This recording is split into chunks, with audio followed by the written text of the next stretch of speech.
Mahasiswa UIN Mahmud Yunus Batu Sangka. Baik, di sini Ibu akan menjelaskan sebuah materi yaitu Rasulullah sebagai teladan sosial.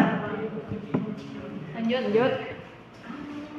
Sebelum kita memasuki materi, kita akan membahas tentang tujuan pembelajaran kita pada hari ini terlebih dahulu. Yang pertama, setelah dijelaskannya tentang pengertian Rasulullah sebagai teladan sosial, siswa atau murid dapat menyimpulkan apa pengertian Rasulullah sebagai teladan sosial.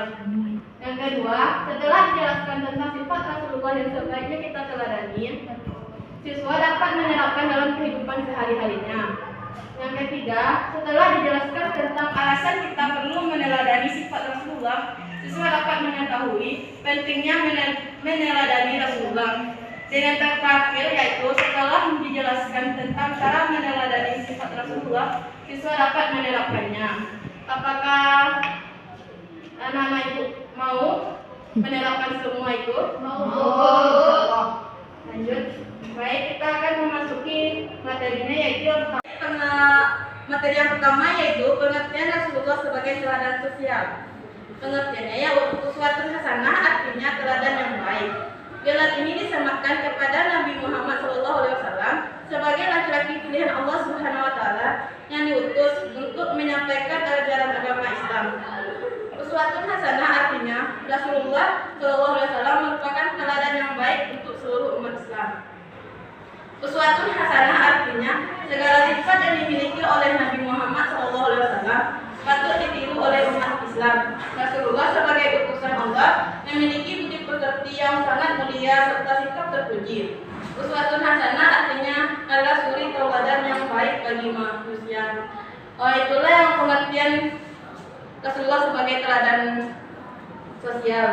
Materi yang selanjutnya yaitu sifat Nabi Muhammad yang sebaiknya kita teladani. Yang pertama yaitu sifat sidik. Sifat sidik artinya jujur atau benar. Sifat Nabi Muhammad yang sidik tersirat dalam kehidupan sehari-harinya sebagai pembisnis atau pedagang yang masanya. Dengan sifat sidik ini Nabi Muhammad menjadi teladan sahabat-sahabatnya dan disegani lawan-lawannya. Yang kedua, sifat amanah. Amanah artinya dapat dipercaya.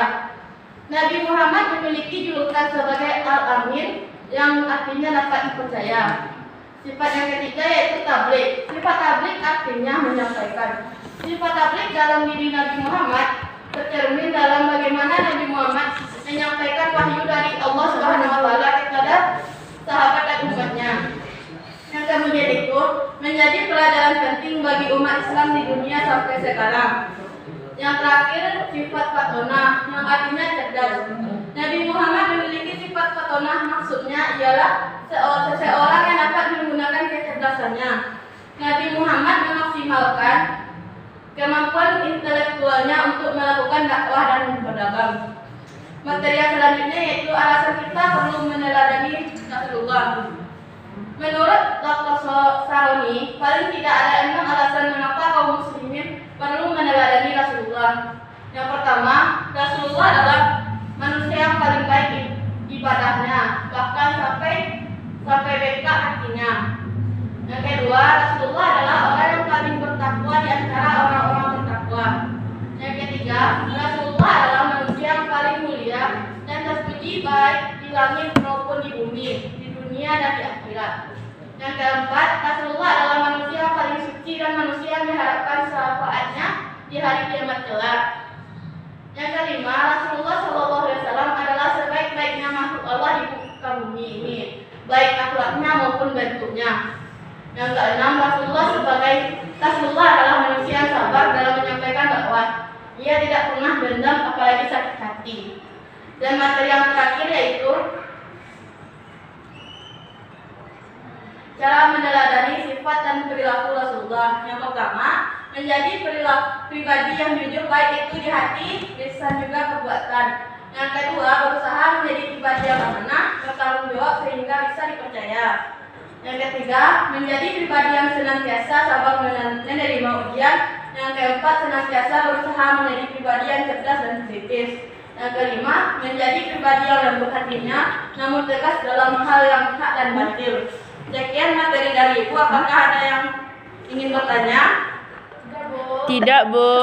Baik. Itulah materi dari Ibu. Jika ada kata-kata Ibu yang salah, mohon maaf. Ibu akhiri. Assalamualaikum warahmatullahi wabarakatuh.